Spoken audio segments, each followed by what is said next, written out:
Kemudian tahapan satu lagi setelah teman-teman dinyatakan selesai itu adalah tahapan pemberkasan ya. Nah, pemberkasan itu persyaratan dokumen pemberkasan itu, sudah disampaikan oleh masing-masing instansi tentunya ya. Nah, ini mulai teman-teman bisa lakukan itu adalah tanggal 1 Januari sampai dengan 31 Januari 2025 dengan cara login ke aplikasi SSCISN-nya masing-masing. Malam ini Mimin kembali akan bahas terkait seleksi P3K tahun 2024. Nah, hari ini Mimin akan bahas terkait pengumuman hasil seleksi P3K periode tahap 1 ya. Jadi teman-teman bisa cari atau download atau bahkan login langsung ke aplikasi SSCISN-nya masing-masing ya. Nah, di sini Mimin contohkan, Mimin akan mencari pengumuman P3K ya. Mimin cari di Google dengan kata kunci site GoID pengumuman P3K. Nah, di sini ada beberapa yang sudah dirilis ya dari teman-teman BKN, misalnya ini ya untuk teknis, kemudian ini dari Denpasar Kota, dari Blora ya, kemudian ada BKD Kalsel. Nah, teman-teman bisa cek ya, ini juga ada yang untuk teman-teman dari Jatim Prof ya.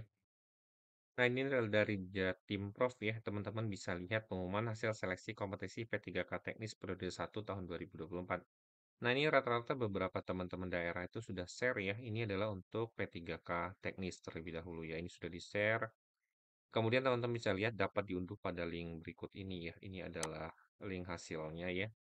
Teman-teman bisa cek terkait pengumumannya. Nah, sini ada beberapa hal yang, kita akan bahas ya, Mimin akan coba bahas. Nah, sebenarnya sih ini sudah disampaikan ya, teman-teman bisa cek di sini ya, di masing-masing pengumuman PDF-nya ya. Misalnya di poin ini ya, peserta seleksi kompetensi pegawai pemerintah perjanjian kerja, ini adalah yang berhak mengikuti pemberkasan nomor induk P3K tenaga teknis adalah pelamar yang memiliki kode R2L ya, dan R3L di kolom keterangan terlampir. Nah, maksud dari kode itu adalah seperti ini. Jadi kalau teman-teman mengikuti tes ya, nanti akan muncul di sini ya. Nah, nanti teman-teman akan ketemu di poin eh, nah seperti ini ya. Misalnya contohnya dari teman-teman Jatim akan muncul di sini adalah R3L. Nah, ini akan kita bahas satu persatu ya. Nah, di sini adalah L itu adalah harus lulus ya, serta lulus menurut Kepmenpan RB nomor 347 tahun 2024. Nah, dasarnya teman-teman bisa lihat di Kemenpan nomor 347 ya. Ini sudah mulai dari pasal terkait nilai ya, teman-teman bisa lihat. Kemudian ini ya, pasal ke-29 dan 30 ya. Pelamar dinyatakan lulus seleksi jika berperingkat terbaik. Kemudian penentuan pelamar yang lulus seleksi sebagaimana dimaksud pada Diktum ke-29 adalah XTHK2, pegawai yang terdaftar dalam pangkalan data database non-ASN. Kemudian pegawai yang aktif bekerja pada instansi pemerintah. Nah, kode ini ya, sorry, yang ini ya. Berarti R2 itu adalah XTHK2 ya, teman-teman tahu bahwa ini R2. Nah, kemarin di tahap 1 itu, yang mengikuti itu adalah di posisi R2 dan R3 ya. Nah, di tahap 1 kemarin, untuk tenaga teknis yang ikut itu adalah bagi teman-teman R2, peserta XTHK2 yang belum diterima. Kemudian bagi R3 adalah teman-teman yang terdata pada pendataan non-ASN tahun 2022 kemarin ya. Kemudian ada peserta tidak hadir, TH, TMS, peserta tidak memenuhi syarat. Kemudian APS peserta mengajukan pengunduran diri, kemudian DIS peserta diskualifikasi. Nah, harusnya teman-teman dinyatakan lulus itu jika ada keterangan R2 garis miring L atau R3 dan garis miring L ya. Ada satu lagi harusnya ya, ini ada R4 harusnya, tapi R4 itu belum, coba kita lihat ya. Oh ya, ini R4 ya. Ada R4, tapi R4 itu adalah peserta non-ASN yang tidak terdata menurut Kemenpan RB nomor 347. Nah, ini adalah teman-teman yang ikut pada periode tahap kedua, jadi belum ya. Di tahap pertama ini hanya ada R2 dan R3. Nah, R4 ini sendiri, ini akan ada di tahap kedua yang sekarang masih dalam proses tahap pendaftaran sampai dengan tanggal 31 Desember ini. Nah, ini adalah untuk poin yang C ya. Jadi saat ini hanya ada R2 dan R3, R4-nya tidak ada. Nah, teman-teman sudah bisa lihat hasil pengumumannya ya. Ini Mimin tidak tampilkan semua, tapi teman-teman bisa cek. Ini misalnya dari teman-teman Blora ya. teman-teman Blora ini sudah menyampaikan hasilnya ya.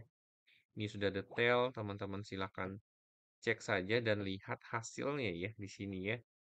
Kemudian teman-teman akan menemukan status kelulusannya, keterangannya, atau teman-teman bisa lihat di halaman paling bawah. Biasanya di sini juga sudah disampaikan oleh teman-teman BKN terkait keterangan kelulusan ya. Jadi bagi teman-teman silakan dilihat pengumuman hasil seleksi P3K-nya ya, yang sekarang rata-rata masih di eh, posisi teknis ya. Teman-teman bisa lihat, bisa dibuka di sini. Misalnya ini dari Kementerian Kementan ya. Iya, ini adalah dari teman-teman Kementan. Kemudian tahapan satu lagi setelah teman-teman dinyatakan selesai itu adalah tahapan pemberkasan ya. Nah, pemberkasan itu persyaratan dokumen pemberkasan itu sudah disampaikan oleh masing-masing instansi tentunya ya. Nah, ini mulai teman-teman bisa lakukan itu adalah tanggal 1 Januari sampai dengan 31 Januari 2025 dengan cara login ke aplikasi SSCSN-nya masing-masing ya. Jadi teman-teman silakan siapkan ini juga ya, teman-teman akan menemukan pemberitahuan terkait nah ini sama ya, kelengkapan dokumen untuk usul penetapan NIP 3K ya, ini sudah disampaikan, syarat-syaratnya, segera ini ya, dipahami kemudian nanti disiapkan ya. Jangan lupa ikuti formatnya sesuai dengan yang sudah disampaikan dari teman-teman, instansi masing-masing. Ini rata-rata teman-teman instansi sudah menyampaikan terkait ini ya, pemberkasan ya. Oh, yang ini tidak disampaikan ya dari Banjarbaru. Tapi teman-teman bisa cek di instansinya masing-masing itu sudah bahkan disampaikan ya. Selamat untuk pejuang NIP 3K yang dinyatakan lulus masih ada satu tahap lagi yang harus dilalui. Baca persyaratan pengisian DRH dengan teliti, gitu ya. Jadi tahapan berikutnya adalah teman-teman akan melakukan pengisian daftar riwayat hidup untuk pengusulan nomor NIP 3K. Nah, ini adalah informasi yang Mimin sampaikan. Jika teman-teman ada pertanyaan, silahkan komen di kolom komentar. Semoga bermanfaat. Salam satu data.